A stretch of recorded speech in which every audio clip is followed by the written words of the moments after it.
Hello friends, तुमचं स्वागत आहे खाऊ गुल्लेमध्ये। आपल्या नेहमीच्या चहाबरोबर जर काही खुसखुशीत आणि कुरकुरीत असा नाश्ता असेल तर बातच न्यारी।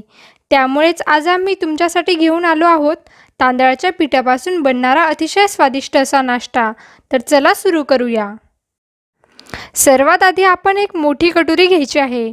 या कटोरीमध्ये आपण 1 कप तांदळाचं पीठ टाकणार आहोत।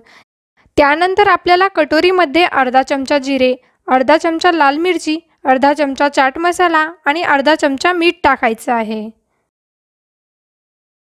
यानंतर बारीक चिरलेली कोथिंबीर टाकून आपण हे सर्व मिश्रण हाताने एकजीव करून घ्यायचं आहे, म्हणजेच एकूणच आपला तांदळाचा नाश्ता स्वादिष्ट असेल। आता आपण चिमूटभर हळद या पिठामध्ये टाकायची आहे व पुन्हा एकदा हे सर्व मिश्रण एकजीव करायचे आहे। आपण 1 वाटी तांदळाचं पीठ घेतलं होतं, त्यामुळे आपण 1 वाटी गरम पाणी घेणार आहोत।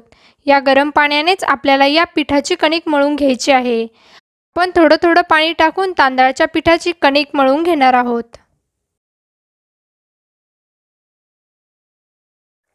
आपली कणिक तर तयार झाली आहे, परंतु आपल्याला कणिक मऊसूत करायची आहे। त्यासाठी आपण 1 चमचा तेल टाकणार आहोत व पुन्हा एकदा ही कणिक बारीक मळून घेणार आहोत। कणिक मळून झाल्यानंतर आपल्याला पोलपाटावर पोळी लाटून घ्यायची आहे। आपण जेवढे पीठ मळून घेतलं आहे त्यापैकी आपल्याला पिठाचे 2 भाग करायचे आहे व त्यानंतर आपण एक पोलपाटावर जशी पोळी लाटतो तशीच पोळी लाटून घ्यायची आहे। परंतु ही पोळी लाटताना लक्षात ठेवा की आपल्याला जास्त पातळ नाही तर मध्यम जाडीची पोळी लाटायची आहे। आपल्याला ही पोळी जास्तीत जास्त चौरस आकाराची लाटण्याचा प्रयत्न करायचा आहे, परंतु आपल्याला नेहमीच्या सवयीप्रमाणे ही पोळी गोल आकारात लाटली जाईल यात शंका नाही। त्यामुळेच आपण एका सुरीने या चारही बाजू कापून घेणार आहोत आणि पोळीला चौरस आकार देणार आहोत। तुम्ही पाहू शकता की आपली पोळी गोल आकारात तयार झाली आहे। त्यामुळे आपण या चारही बाजू सुरीने कापून घेणार आहोत। आपल्या चारही बाजू आता कापून झाल्या आहेत व चौरस आकार तयार झाला आहे। आपण पुन्हा एकदा छोटे छोटे चौरस आकाराचे काप करून घेणार आहोत। आपले चौरस आकाराचे काप तयार झाले आहेत। आपण हे सर्व काप एका प्लेटमध्ये घेऊया व त्यानंतर गॅसवर कढई गरम करायला ठेवायची आहे व या कढईमध्ये तेल गरम होताच आपण हे सर्व चौरस आकाराचे काप कढईत गरम तेलात तळून घेणार आहोत।